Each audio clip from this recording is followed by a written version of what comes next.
Kani mga bay basta naa ganita sa dalan dili ta maghiat.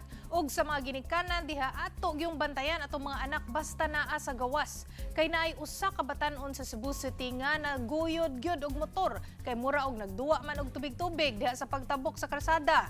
Para sa mga detalye mo balita si News 5 correspondent John Aroa.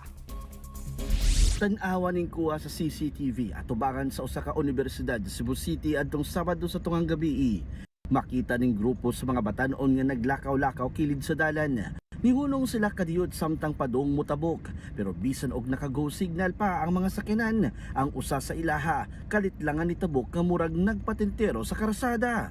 Wala gatan-aw sa nagpadulong nga motorsiklo, hangtod nga nabanggaan sa maong motor ang batan-on. Tungod sa impact ni balitok pataas ang batan-on ug ay hanahagba sa dalan. Ang rider ug angkas niya nga babae parehong nangalagpot. Dali kaayong ni Baro ug namapha ang batan-on ug ang mga sakay sa motor. Pero nakatilaw ug kasaba sa rider ang batan-on.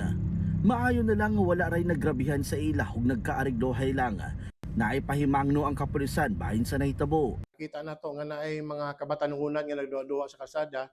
Bisan pa man sa kapiligro nga naay mga sakyanan o motorsiklo magagi. Mabitang gipanghingos ka na to sa under sa Safer Cities Initiative ang pagpatuman sa curfew. Kini siyang pagsuloy-suloy sa mga kabatanon na dili lang ni siya obligasyon sa atong kapulisan, sa mga barangay officials sa tanod, kundi obligasyon ni siya sa mga ginikanan. Atong gipahimangnuan, dili lang ang mga pedestrian, pati na po ang mga motorista na mag-ingat.